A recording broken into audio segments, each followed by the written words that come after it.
Well, we are taking a closer look at the two candidates hoping to replace Herb Kohl in the U.S. Senate. I spent time with each of the candidates recently on the campaign trail. Yesterday on Live at 5, we heard from the Republican candidate, former Governor Tommy Thompson. And today, we hear from his Democratic challenger, Congresswoman Tammy Baldwin.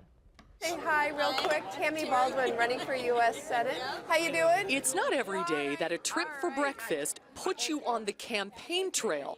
But that's what happened to diners in Janesville when Tammy Baldwin showed up at the Park City restaurant with the man she's hoping to replace, outgoing Senator Herb Kohl. Is this the kind of thing you like to do on the campaign trail? Oh, this is wonderful. Just sort of hearing what's on their mind, the sort of raw ideas that they have as they watch this election come to a close. You know, there's a lot of people who are struggling here, sharing a little bit about that and what they're looking for in terms of a path forward. The six-term Congresswoman from the 2nd District is neck and neck in an election that many expected her to lose.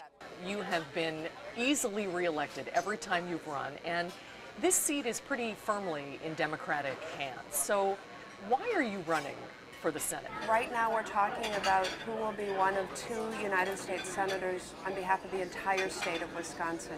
So the opportunity, you know, as we're at this crossroads, to be able to start working on, you know, a manufacturing agenda for this state and for this country. We know that these key decisions that we're talking about are going to be undertaken pretty imminently. So this is a moment. A moment Tammy envisioned 26 years ago when she was first elected to the Dane County Board of Supervisors and then the State Assembly. When Republican Congressman Scott Klug retired, Tammy won the Democratic primary and later the general election. She is the first woman elected to Congress from the state of Wisconsin. You have a very liberal voting record. Your opponent says you're one of the most liberal people in Congress. Is that who you are? No, I would describe myself as a proud progressive. And that's, the word progressive is one that people really relate to in the state of Wisconsin since Bob LaFollette Sr., a Republican, left his party to found the Progressive Party. You know what I'm intrigued by is that when someone says, I have a very conservative voting record, that is seen as something to admire. But when you say, I have a very liberal voting record, that feels like something that you have to defend. Why is that? Well, I think the words have been turned on their heads. I did vote to go to war in Afghanistan after the 9/11 attacks, but I voted no on all of the rest of those unfunded measures because I thought they were fiscally irresponsible. So I don't know how people think these labels and names mean anything anymore if you're talking about prudent fiscal stewardship of this country.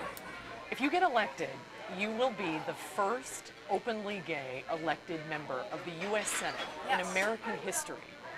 What is the significance of that? Just the message it sends when we have legislative bodies that look like the cross-section of America in all of its diversity. And that a young person who maybe feels like well, there's not really an option for them to pursue their aspirations can say, well, Tammy Baldwin's elected to the U.S. Senate. Thank you. Thank you very much. Appreciate it. Next, we're going to do this.